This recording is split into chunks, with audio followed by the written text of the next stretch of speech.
हे नमस्कार साधकों, स्वागत है आपका हठ योग में। ये वीडियो है अष्टवक्र गीता वैराग्य से मुक्ति।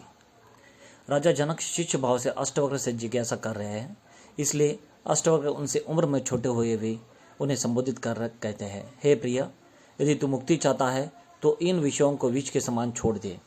एक ही वाक्य में उन्होंने वैराग्य का रहस्य प्रकट कर दिया। इंद्रियों द्वारा भोगे जाने वाले विषयों में आसक्त होना ही जीव को आत्मज्ञान से वंचित रखता है।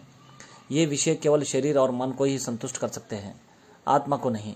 फिर भोग से कभी वासनाएं तृप्त नहीं होती है, बार बार उठती है, वह अनेक जन्मों तक चलती रहती है। अतः आत्मज्ञान की इच्छा रखने वालों को इन इंद्रियगत विषयों को विष के समान छोड़ देना चाहिए। इन विषयों के प्रति आसक्ति ही जीव के बार बार जन्म व मृत्यु का कारण बनती है। अतः यह विष के समान है, किंतु विषयों के छोड़ने मात्र से वह आत्मज्ञानी नहीं हो जाता, बल्कि इससे उसमें पात्रता आ जाती है। विषयों को छोड़ने का अर्थ उनके प्रति आसक्ति है, वही बंधन है जिसे छोड़ने की बात अष्टवक्र जी यहाँ पर बता रहे हैं। यहाँ पर आगे वो बताते हैं, शरीर को जीवित रखने के लिए जो न्यूनतम आवश्यकता है उनसे अधिक का भोग ना करने से है। भोगों में आसक्ति होने से भी लोभ, मोह, क्रोध, ईर्ष्या, द्वेष आदि अनेक अवगुण आते हैं और एक ऐसा दुष्चक्र बन जाता है जो जन्म जन्मांतर तक समाप्त नहीं होता। इसका मूल कारण एकमात्र आसक्ति का होना है। आसक्ति त्याग से ही जीव इन समस्त बुराइयों से मुक्त हो जाता है तथा ज्ञान का अधिकारी बन जाता है। आगे वहाँ राजा जनक को समझाते हैं कि विषयों के त्याग से तुझे केवल पात्रता उपलब्ध होती है। सद्गुण ग्रहण करने का मात्र यानी कि पात्र बन जाएगा। पात्र में जो विषय रूपी जहर भरा है उसे खाली किए बिना उसमें अमृत डालने से वह अमृत भी विष बन जाएगा। इसलिए पहले अपने अंतःकरण को स्वच्छ कर, तभी सद्ज्ञान का प्रभाव होगा, वरना वहाँ ज्ञान भी विकृत हो जाएगा। अतः अंतःकरण स्वच्छ होने पर तू सूक्ष्म सरलता, दया, संतोष एवं सत्य रूपी अमृत को उसमें भरकर सेवन कर, तभी तुझे इस अमृत का लाभ मिलेगा। ऐसा अष्टवक्र जी बता रहे हैं जनक महाराज को। आगे बताया गया है, अष्टवक्र जी कहते हैं, हे प्रिय, तू ना पृथ्वी है, ना जल है, ना अग्नि है, ना वायु है, ना आकाश है। तू तो मुक्ति के लिए अपने को इन सब का साक्षी चैतन्य समझ।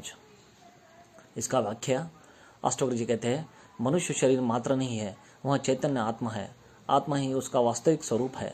यह शरीर, मन, बुद्धि आदि उसके भृत्य है जो उसके आदेश अनुसार कार्य कर रहे हैं। चूंकि स्थूल है इसलिए इनका प्रत्यक्ष बोध होता है। आत्मा सूक्ष्म है, जिसके ज्ञान के अभाव में ऐसी भ्रांति होती है कि मैं शरीर हूँ। यही अज्ञान है। अष्टवक्र जी इसी भ्रांति का निवारण करने हेतु कहते हैं, तू पृथ्वी, जल, अग्नि, वायु, आकाश इन 5 तत्वों से बना भौतिक शरीर नहीं है। ये 5 तत्व भौतिक है, अनित्य है, नष्ट होने वाला है, मृत्यु पर नष्ट हो ही जाएंगे। यानी कि मृत्यु होने के बाद ये सब पंचभूत से बना हुआ शरीर नष्ट हो जाएगा। पृथ्वी, जल, अग्नि, वायु, आकाश से जो अहंकार रूप ये शरीर बना नष्ट हो जाएगा, किंतु तू फिर भी जीवित रहेगा और मृत्यु के उपरांत भी तू अपनी अगली यात्रा पर निकल जाएगा। तू यानी जीवात्मा को यहाँ पर बता रहे हैं।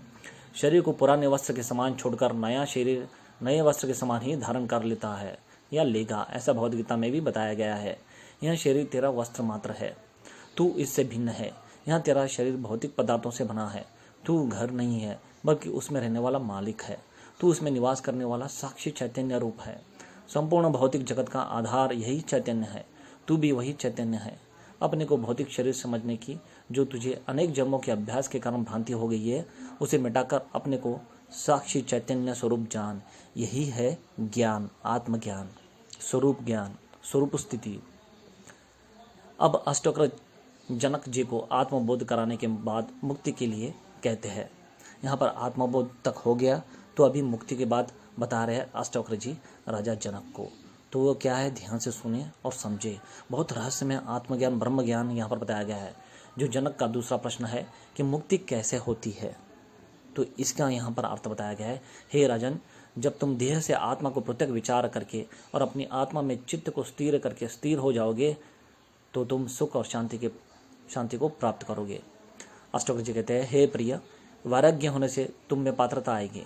फिर गुरु द्वारा तत्वज्ञान का बोध कराए जाने का पर आत्मज्ञान होगा, किंतु मुक्ति के लिए आत्मज्ञान ही पर्याप्त नहीं है। यह निश्चय कर लेना कि मैं शुद्ध चैतन्य आत्मा हूँ, मैं साक्षी हूँ, यह शरीर आदि मैं नहीं हूँ, आदि ही मुक्ति के लिए पर्याप्त नहीं है। इस आत्मज्ञान के बाद भी यदि शरीर आदि से संबंध बना रहा तो फिर पुनर्जन्म की संभावना बनी रहती है, अतः उसे भी मुक्ति या नहीं कहा जा सकता। यह ज्ञान सविकल्प समाधि में भी होता है, जिसमें बीज रूप से सभी संस्कार विद्यमान रहते हैं, यानी कि सबीज समाधि। उचित वातावरण मिलने पर वहाँ बीज पुनः पेड़ बन सकता है। तो ध्यान से समझिए यहाँ पर क्या बता रहे हैं।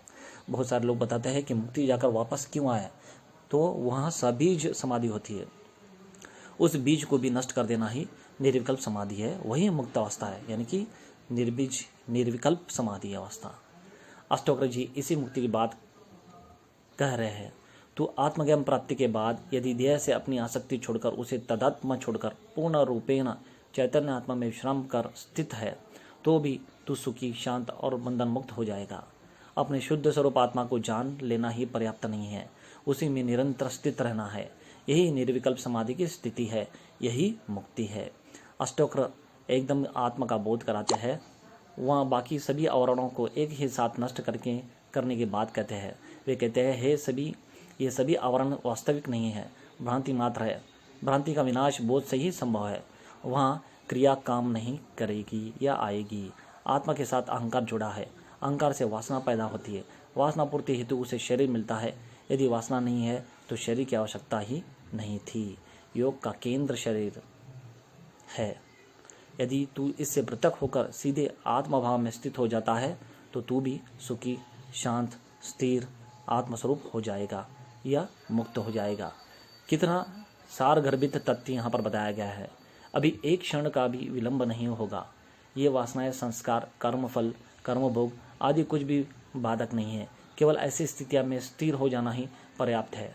जैसे रस्से में सर्प की भ्रांति हो जाने पर उसे प्रत्यक्ष देखने से ही वह भ्रांति मिटती है, संशय मिट जाता है। कर्मकांड, जप, तप, मंत्र साधना, हठ योग की क्रियाएं आदि नहीं करनी पड़ती। उसी प्रकार अष्टवक्र आत्मभोग को पर्याप्त मानते हैं, जिससे समस्त भ्रांतियां मिट जाती है एवं मनुष्य मुक्ति को प्राप्त हो जाता है। शिव पुराण में भी कहा गया है, मोक्षस्य न ही वासियस्तु न ग्रम्य तर्म्य व अज्ञान हृदय ग्रंथि नाशो मोक्षति स्मृतः। यानी कि यहाँ पर बताया गया है, तो जीव चैतन्य आत्मा में विश्राम कर ठहर गया, वही मुक्ति है। सभी कर्म शरीर व मन के है। जो शरीर और मन के प्रति आसक्ति रखता है, उसी के कर्म बंधन का कारण बनते हैं। तो देखिए, किसके कर्म बंधन के कारण बनते हैं? जो शरीर में आसक्ति रखता है उसी के। आगे बताया गया है, आत्मा का कोई बंधन नहीं है, वह करता है ही नहीं, दृष्टा है। दृष्टा कभी कर्म बंधन में नहीं बनता। ये सभी भोग, कर्म, अहंकार, लोभ आदि शरीर व मन के है, आत्मा के नहीं। जो अपने को आत्मा मन का शरीर से अपना संबंध छोड़ देता है, वह मुक्ति ही है। यही अष्टवक्र जी का उपदेश है, यानी कि सदैव मुक्ति जिसे कहते हैं वो यही है। न तुम विप्रादिको वर्णो नाश्रिमी नक्ष गोचरः असंगोयसी निराकारो विश्वसाक्षी सुखी भव। अर्थात यहाँ पर बताया गया है कि जो भी आप कर्म कर रहे हो, कुछ भी कर रहे हो, अगर से आप यहाँ पर आपको प्रत्यक्ष हो कि ये शरीर आप नहीं हो, ये कर्ता आप नहीं हो, जो कर रहा है वो आप नहीं हो, आप इससे अलग, इसको देखने वाले, इसके दृष्टा आत्मा हो, जीवात्मा हो, तभी आपको एक सहज सदेह मुक्ति की अवस्था प्राप्त होगी।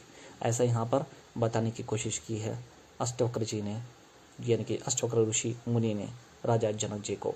तो आगे कुछ इस तरह से विस्तार से और बताने की कोशिश की है, सुनिए। हे जनक, तुम ब्राह्मण आदि जातियों वाले नहीं हो, ना तुम वर्णाश्रम आदि धर्मों वाले हो, ना तुम चक्षु आदि इंद्रियों का विषय हो, किंतु तुम इन सब के साक्षी और असंज्ञ हो, एवं तुम आकार से रहित हो और संपूर्ण विश्व के साक्षी हो। देखिए कितना रहस्यमय शक्तिशाली ज्ञान यहाँ पर बताया गया है, जिसे कहते हैं ब्रह्म ज्ञान। यानी कि जो भी चीज़ है वो सब हम है और हम नहीं भी है, क्योंकि हम दृष्टा भाव से हम कर्ता भाव से नहीं है। तो जब हम कर्ता भाव नहीं है हो, तो हम कुछ भी नहीं कर रहे और ना ही हम इस मामले में फंसेंगे। तो अगर से हम कुछ नहीं कर रहे हैं तो हम मुक्ति है। तो सदैव मुक्त हमें पहले से ही मिल गया है ज्ञान प्राप्ति के साथ ही। ऐसा अपने को जान करके सुखी हो, अर्थात संसार रूपी ताप से रहित हो। तो ऐसा ज्ञान से आप जान के सुखी हो जाओ और संसार ताप से रहित हो जाओ। ये ज्ञान और वैराग्य यहाँ पर अष्टवक्र जी ने बताया है जनक राजा को, जिससे सहज सदैह मुक्ति या समाधि प्राप्त होती है। अष्टवक्र जी ने 3 ही सूत्रों में जनक के तीनों प्रश्नों ज्ञान, मुक्ति और वैराग्य का उत्तर देकर मुक्ति की विधि बता दी। आगे इसकी थोड़ी और व्याख्या करते हैं जिससे जनक को पूर्ण रूप से यहाँ तत्वबोध आत्मसात हो जाए। अष्टवक्र जी कहते हैं, हे प्रिय, तू शरीर नहीं है, आत्मा है जो सचन है, साक्षी है। आत्मा का कोई वर्ण नहीं होता। यहाँ ब्राह्मण, क्षत्रिय, वैश्य, शूद्र नहीं होती। यहाँ जो चैतन्य ऊर्जा मात्र है जो समस्त प्रकार के जीवों में समान रूप से व्याप्त है। यह आत्मा ना किसी वर्ण वाली है ना वर्ण वाली है, यह आश्रम वाली है। यह हिंदू, मुस्लिम, सिख, ईसाई आदि धर्म वाली भी नहीं है। ना इसकी कोई जाति है ना लिंग है। ये 4 आश्रम ब्रह्मचर्य, गृहस्थ, वानप्रस्थ और संन्यास भी आत्मा के ही है। आत्मा न करता है, न भोगता है, न भक्त के विषय। इन तीनों से परे असंग, निराकार और विश्व का साक्षी मात्र केवल दृष्टा है। अष्टवक्र जी जनक से कहते हैं, तो वही आत्मा है, ऐसा जानकर सुखी हो। चूंकि ये वर्ण, आश्रम एवं इंद्रियों के विषय आत्मा के नहीं है, अतः ये तेरे भी नहीं है। इन वर्णाश्रम के धर्मों को मानने का विचार केवल अज्ञानियों के लिए है, जिससे वे अपना क्रमिक विकास कर आत्मज्ञान को उपलब्ध हो सके। अष्टवक्र जी राजा जनक को आत्मिक के वास्तविक स्वरूप का ज्ञान कराते हुए कहते हैं, तू इसे जान ले और अभी सुखी हो। इसमें देर नहीं होती ही है। कुछ धर्म कहते हैं यहाँ कलयुग है, यहाँ पंचम काल है, इसमें मुक्ति होगी ही नहीं। कुछ कहते हैं आज से प्रयत्न करना आरंभ करो तो 7 जन्म बाद मुक्ति मिलेगी। कुछ कहते हैं कि अंतिम तीर्थंकर पैगंबर अवतार हो चुके हैं, अब कोई होने वाला नहीं है। परंतु अष्टवक्र बड़ी निर्भीकता से घोषणा करते हैं कि यह सब बकवास है। तो अपने को चैतन्य में स्थिर कर ले और अभी मुक्त हो जाएगा। यह बड़ी अद्भुत घोषणा है अध्यात्म जगत की। दिया जलते ही जैसे एक पल में अंधेरा गायब हो जाता है, उसी प्रकार आत्मज्ञान के प्रकाश में अज्ञान रूपी अंधकार एक क्षण में विलीन हो जाता है। जीव की समस्त भ्रांतियां मिट जाती है। तो ये था अष्टवक्र गीता का वैराग्य से मुक्ति। मैंने आपको बताया, थोड़ा वीडियो बड़ा हुआ पर विषय अति गंभीर और रहस्यमय था, तो इसलिए इतना समय लगा। तो आशा करता हूँ आपको ये पसंद आया होगा। पसंद आया तो लाइक करना, शेयर करना ताकि सभी को पता चले। बस मिलते हैं।